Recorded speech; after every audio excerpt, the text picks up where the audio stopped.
Muchas gracias, Regina, por la presentación.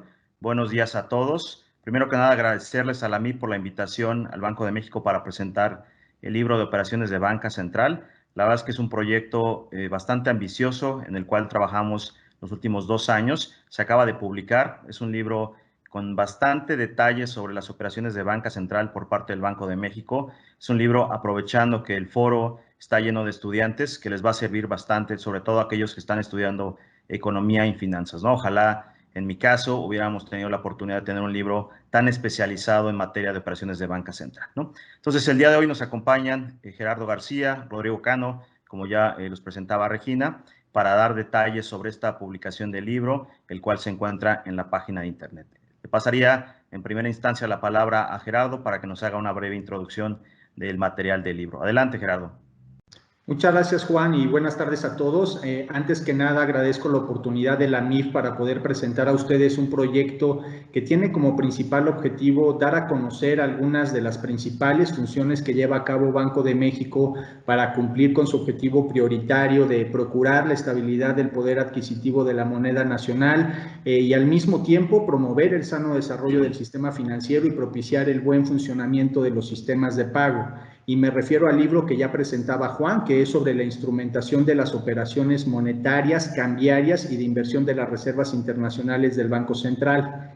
Y antes de entrar al detalle de lo que contiene este instrumento, me gustaría platicarles cómo nació el proyecto, el cual, como ya también mencionaba Juan, llevó algunos años en materializarse. La motivación y los retos eran tres al principio cuando iniciamos este proyecto. Primero, emprender un esfuerzo de transparencia sobre las operaciones que lleva a cabo Banco de México para instrumentar la política monetaria, la política cambiaria y para invertir las reservas internacionales. Segundo, transmitir este contenido de forma, sí, que fuera detallada, pero al mismo tiempo de una manera más amigable, que fuera didáctica y orientada a explicar el diseño, los objetivos y la instrumentación de las operaciones que llevamos a cabo.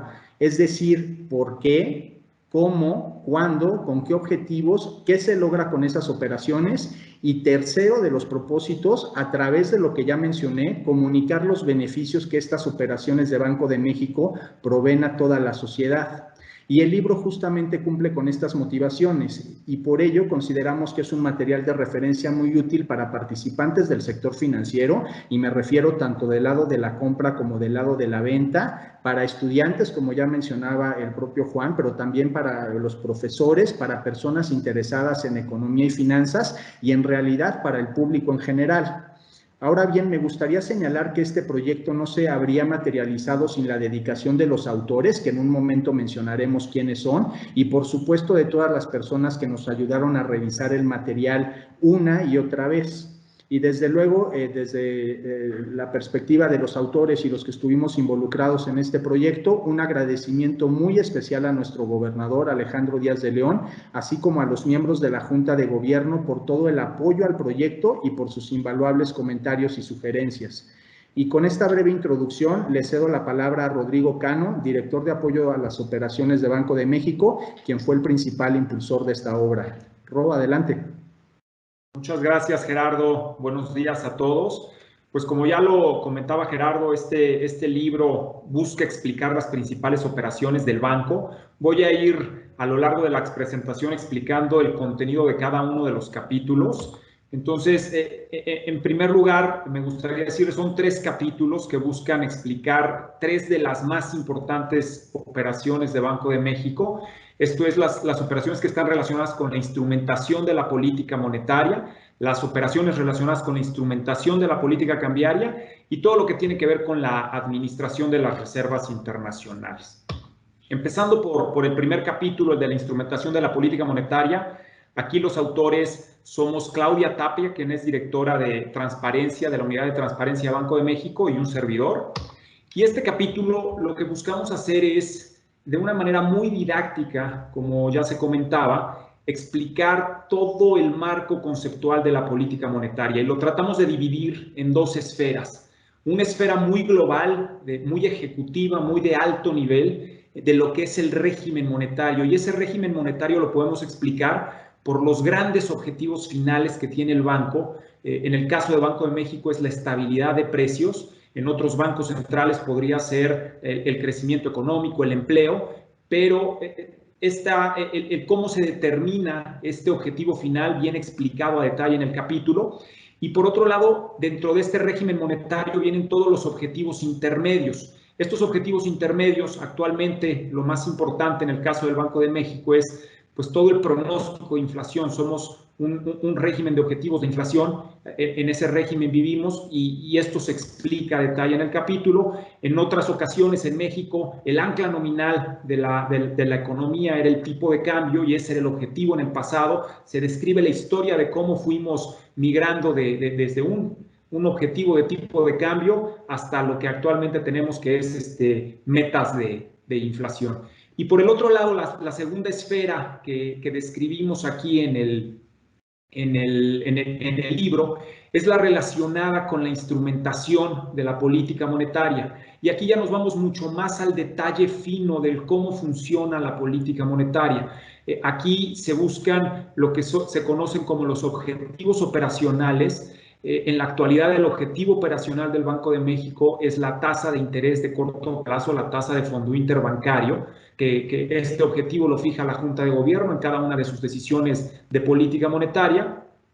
Y el Banco de México cuenta con ciertos instrumentos que también se detallan en el capítulo para lograr alcanzar este objetivo operacional de la tasa de interés. Hay una descripción histórica también en esta parte en donde explicamos cómo en el pasado no eran las tasas de interés nuestro objetivo principal, sino eran los saldos de las cuentas corrientes de los bancos en el Banco Central. Estos saldos eran pues básicamente lo que se conocía como el corto, como seguramente algunos de ustedes recordarán. Si no lo recuerdan, les recomiendo el capítulo, viene perfectamente descrito ahí. Y bien, me voy a la siguiente lámina para que tengan una cronología de cómo viene descrito este primer capítulo. Empezamos por este marco conceptual que describía en la lámina anterior y luego nos vamos a un concepto fundamental, clave para entender la instrumentación de la política monetaria, que es el concepto de liquidez. Muchas veces cuando estamos estudiando la carrera de economía, en las clases nos dicen, pues a mayor oferta monetaria las tasas de interés disminuyen, a menor oferta monetaria, mientras se restrinja la oferta monetaria, las tasas de interés aumentan. Pero nunca queda claro exactamente qué es esta oferta monetaria. Y el propósito del capítulo es describir desde el punto de vista de política monetaria qué es liquidez, cómo funciona y cómo un banco central puede afectar esa liquidez para lograr alcanzar su objetivo operacional, como es el caso de la tasa de interés de corto plazo. Una vez que describimos esto, nos vamos a explicar cómo se hace esto dentro del Banco de México y finalmente en la última sección del capítulo lo que hacemos es una descripción de todas las medidas que se tomaron durante la pandemia para pues mejorar el funcionamiento de los mercados financieros, en lo particular en este capítulo del mercado de dinero y su relación con la instrumentación de la política monetaria. Básicamente esto es todo en el capítulo. Hay una breve descripción y lo vemos en esta lámina de los principales instrumentos con los que se maneja la liquidez, que en la actualidad el más importante son las operaciones de mercado abierto, pero también hay otros dos, uno que no se usa ya prácticamente nada, que es el depósito de regulación monetaria, que es como una especie, sin serlo, de encaje legal. Los detalles de estos lo pueden encontrar en el capítulo, y también cuáles son las facilidades de liquidez que tenemos para inyectar o retirar liquidez según lo requiera el sistema. Eso sería todo del primer capítulo. Luego me voy a describir el segundo capítulo, que consiste en la instrumentación de la política cambiaria en México. Aquí el autor es Óscar Palacios, él es un investigador de larga trayectoria en la Dirección General de Operaciones de Banca Central. Y bueno, aquí lo que buscamos es primero hacer una cronología de cuáles son los diferentes regímenes cambiarios que han existido en México a lo largo de la historia. Y nos vamos a la historia desde los 50s, el cómo fue evolucionando los regímenes cambiarios y cómo terminamos por llegar después de la crisis del 94 a la libre flotación. Hablamos un poco del marco normativo actual para las decisiones de política cambiaria. Aquí es importante mencionar que no es el Banco de México el que tiene el control de la política cambiaria, es lo que se conoce como la Comisión de Cambios. La Comisión de Cambios está integrada por funcionarios de Banco de México y de la Secretaría de Hacienda, y es esta comisión la que dicta la política cambiaria y Banco de México simplemente lo ejecuta. Adicionalmente, en el capítulo hacemos una descripción de los mecanismos de intervención en el mercado cambiario. Y en la siguiente lámina lo que vamos a ver es estos mecanismos de intervención, qué objetivos han tenido a lo largo de la historia. Y antes de pasar a eso, al final del capítulo tenemos una descripción de algunos acuerdos multilaterales que tenemos para poder tener más herramientas para estabilizar el comportamiento de los mercados cambiarios. Y en estos acuerdos a lo que me refiero son a cosas como la línea de crédito flexible con el fondo y algunos otros acuerdos de línea swap que tenemos con el gobierno de Estados Unidos o con el gobierno de Canadá, que fueron creados desde el nacimiento del Tratado de Libre Comercio. Me voy ahora sí a la siguiente lámina para platicarles un poco de cuáles han sido los objetivos de las intervenciones cambiarias en México desde que adoptamos el régimen de libre flotación en diciembre de 1994.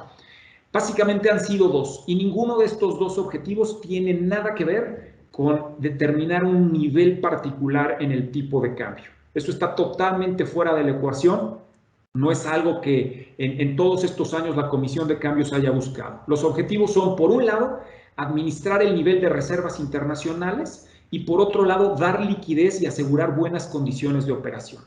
Respecto al primer objetivo, a lo que me refiero es, hay ocasiones en las que las reservas internacionales pueden llegar a tener un nivel muy elevado, y en la historia ha sucedido, y el tener muchas reservas internacionales genera costos financieros para el Banco de México, el famoso costo de acarreo que viene perfectamente descrito en el capítulo, y en esas ocasiones se ha decidido que se tiene que vender reservas internacionales para que el nivel no sea tan excesivo y los costos para el banco no sean tan altos. Hay ocasiones en las que se ha tenido que acumular, como sucedió después de las dos crisis más importantes que hemos tenido en los últimos años, la crisis del 94 y la del 2008, y ese es el objetivo que se ha buscado en términos de buscar un saldo de reservas internacionales. Y el otro es el que ya comentaba, pues asegurar condiciones de operación adecuadas, que no haya mucha volatilidad en el mercado cambiario y que los operadores puedan llevar a cabo sus operaciones sin ningún tipo de problema. Como pueden ver, ninguno de estos objetivos busca en ningún momento un nivel preestablecido del tipo de cambio. El tercer capítulo es el que está relacionado con la administración de reservas internacionales. Aquí los autores son Gerardo García, que daba la introducción hace unos momentos, nuestro director general de operaciones de Banca Central, y acompañado de Jaime Acosta, actualmente él es asesor de la Junta de Gobierno, de un subgobernador, y Andrea San Martín, que ya no trabaja en Banco de México, actualmente ya está trabajando para el Banco Internacional de Pagos. En este capítulo lo que buscamos hacer es describir qué son las reservas internacionales, para qué sirven, para qué sí se pueden usar y para qué no se pueden utilizar.